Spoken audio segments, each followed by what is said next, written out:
Hi ಎಲ್ರಿಗೂ ನಮಸ್ಕಾರ. ನಾನಿವತ್ತು ಸಿಂಪಲ್ ಆಗಿ ಮೊಟ್ಟೆ ಸಾರು ಹೆಂಗೆ ಮಾಡೋದು ಅಂತ ತೋರಿಸಿಕೊಡ್ತೀನಿ.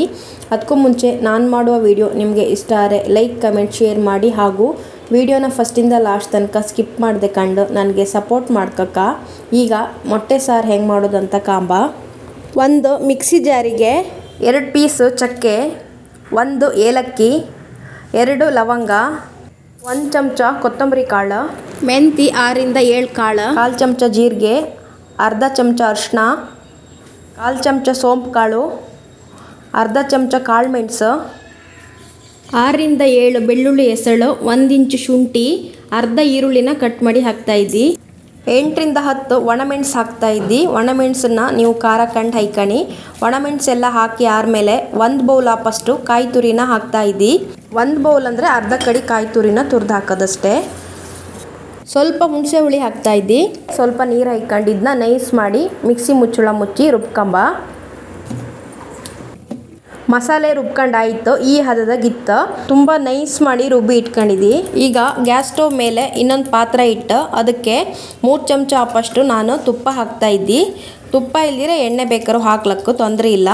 ತುಪ್ಪ ಹಾಕಿ ಆದಮೇಲೆ 1 ಈರುಳ್ಳಿನ ಸಣ್ಣಕ್ಕೆ ಕಟ್ ಮಾಡಿ ಹಾಕ್ತಾಯಿದ್ದಿ. ಇದನ್ನು ಅಷ್ಟೇ ಲೈಕ್ ಮಾಡಿ ಫ್ರೈ ಮಾಡ್ಕೊಳ್ಕೊ. ಮೊಟ್ಟೆ ಸಾರಿಗೆಲ್ಲ ಈರುಳ್ಳಿ ಜಾಸ್ತಿ ಹಾಕೋದು ಬೇಡ. ಮೊಟ್ಟೆ ಸಾರಿಗೆ ನಾನಿವತ್ತು ತುಪ್ಪ ಹಾಕೋದು, ಹಾಗಾಗಿ ಸ್ವಲ್ಪ ಖಾರ ಜಾಸ್ತಿನೇ ಹಾಕಿದ್ದಿ. ಈ ಸಾರಿಗೆಲ್ಲ ಖಾರ ಜಾಸ್ತಿ ಇಲ್ಲ ಅಂದರೆ ತಿಮ್ಕೆ ಲೈಕ್ ಆತಿಲ್ಲ. ಈಗ ಈರುಳ್ಳಿ ಚೆನ್ನಾಗಿ ಫ್ರೈ ಹಾಕ್ಕು ಟೊಮೆಟೊ ಹಾಕ್ತಾಯಿದ್ದಿ. ಟೊಮೆಟೊನೂ ಅಷ್ಟೇ ಲೈಕ್ ಮಾಡಿ ಫ್ರೈ ಮಾಡ್ಕೊಂಬ. ಟೊಮೆಟೊ ಸಾಫ್ಟ್ ಆಪಲ್ವರೆಗೆ ಇದನ್ನ ಚೆನ್ನಾಗಿ ಮಾಡಿ ಫ್ರೈ ಮಾಡ್ಕೊಳಕ. ಇದು ಲೈಕಾಯಿ ಫ್ರೈ ಆದಮೇಲೆ 2 ಹಸಿಮೆಣಸನ್ನ ಕಟ್ ಮಾಡಿ ಹಾಕ್ತಾಯಿದ್ದಿ. ಇದನ್ನು ಅಷ್ಟೇ ಚೆನ್ನಾಗಿ ಮಾಡಿ ಫ್ರೈ ಮಾಡ್ಕೊಂಬ.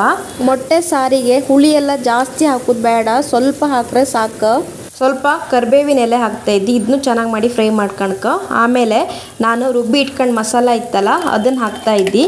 ನಾನಿವತ್ತು ಮೊಟ್ಟೆ ಸಾರಿಗೆ ಮಸಾಲೆನ ಹೊರದು ರುಬ್ಕೊಳೋದಲ್ಲ, ಹಾಗಾಗಿ ಮಸಾಲೆ ರುಬ್ಬಿ ಆದಮೇಲೆ ಈಗ ತುಪ್ಪದಾಗೆ ಸ್ವಲ್ಪ ಹೊತ್ತು ಇದನ್ನ ಲೈಕ್ ಮಾಡಿ ಫ್ರೈ ಮಾಡ್ಕೊಂಬ.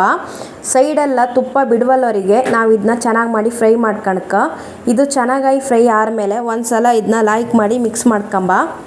ಆಮೇಲೆ ಇದಕ್ಕೆ ನೀರು ಎಷ್ಟು ಬೇಕಂದೇಳಿ ಕಂಡು ನೀರು ಹಾಯ್ಕೊಂತ ಇದ್ದಿ. ಸಾರು ಸ್ವಲ್ಪ ದಪ್ಪ ಹದದಾಗೆ ಬೇಕಂಬಾಗಿದ್ರೆ ನೀರು ಸ್ವಲ್ಪ ಕಮ್ಮಿ ಹಾಯ್ಕಣಿ. ನಾನಿಲ್ಲಿ 1.5 ಲೋಟ ಅಷ್ಟು ನೀರು ಹಾಯ್ಕೊಂಡಿದ್ದಿ. ರುಚಿಗೆ ತಕ್ಕಷ್ಟು ಉಪ್ಪು ಹಾಕಿ ಆದಮೇಲೆ ಒಂದು ಸಲ ಸೌಟ್ ಹಾಕಿ ಲೈಕ್ ಮಾಡಿ ತಿರ್ಸ್ಕೊಂಬ. ಕಡಿಕೆ ಮುಚ್ಚಳ ಮುಚ್ಚಿ ಇದನ್ನು 8 ರಿಂದ 10 ನಿಮಿಷ ಲೈಕ್ ಮಾಡಿ ಕೊಯ್ಸ್ಕೊಂಬ. ಈಗ ಮುಚ್ಚಳ ಮುಚ್ಚದನ್ನ ತೆಗಿತಾ ಇದ್ದಿ. ಸಾರು ಲೈಕಾಗಿ ಕೊದ್ದಿತ್ತು. ಇದಕ್ಕೀಗ ನಾನು ಬೇಯಿಸಿ ಇಟ್ಕೊಂಡು 4 ಮೊಟ್ಟೆನ ಹಾಕ್ತಾಯಿದ್ದಿ. ಇದಕ್ಕೆ ಬೇಕಾದ್ರೆ ನೀವು 1 ಮೊಟ್ಟೆನ ಒಡೆದು ಬೇಕಾದ್ರೂ ಹಾಕ್ಲಕ್ಕ. ನಾನು ಎಲ್ಲ ಮೊಟ್ಟೆನೂ ಬೇಯಿಸಿ ಹಾಕ್ತಾಯಿದ್ದಿ. ಮೊಟ್ಟೆ ಹಾಕಿ ಆದಮೇಲೆ ಸಾರನ್ನ 1 ರಿಂದ 2 ನಿಮಿಷ ಲೈಕ್ ಮಾಡಿ ಕೊಯ್ಸ್ಕೊಂಬ. ಸಾರು ಚೆನ್ನಾಗಿ ಕೊದ್ದಾದ್ಮೇಲೆ ಇದಕ್ಕೆ ನಾನು ಸ್ವಲ್ಪ ಕೊತ್ತಂಬರಿ ಸೊಪ್ಪನ್ನು ಕಟ್ ಮಾಡಿ ಹಾಕ್ತಾಯಿದ್ದಿ. ಇವತ್ತು ನಾನು ಮಾಡೋದು ಮೊಟ್ಟೆ ಸಾರು ಇತ್ತಲ್ಲ, ಇದನ್ನು ಅನ್ನ, ದೋಸೆ, ಚಪಾತಿ, ಇಡ್ಲಿ ಯಾವುದ್ರ ಜೊತೆ ಬೇಕಾದ್ರೂ ತಿಮ್ಕೆ ಲೈಕ್ ಆತ್ತ. ಮೊಟ್ಟೆ ಸಾರನ್ನು ಬೇರೆ ಬೇರೆ ವಿಧಾನದ ಮಾಡ್ತರು. ನಾನಿವತ್ತು ತುಂಬ ಸಿಂಪಲ್ ಆದ ವಿಧಾನದಾಗೆ ಹೆಂಗೆ ಮಾಡೋದು ಅಂತ ತೋರಿಸಿಕೊಟ್ಟಿದ್ದಿ. ನಿಮಗೆ ಈ ರೆಸಿಪಿ ಇಷ್ಟ ಇದ್ದರೆ ನೀವು ಮನೆಗೆ ಟ್ರೈ ಮಾಡಿ ಹಾಗೂ ಕಮೆಂಟ್ ಮಾಡೋದು ಮಾತ್ರ ಮರಿಬೇಡಿ. Thank you.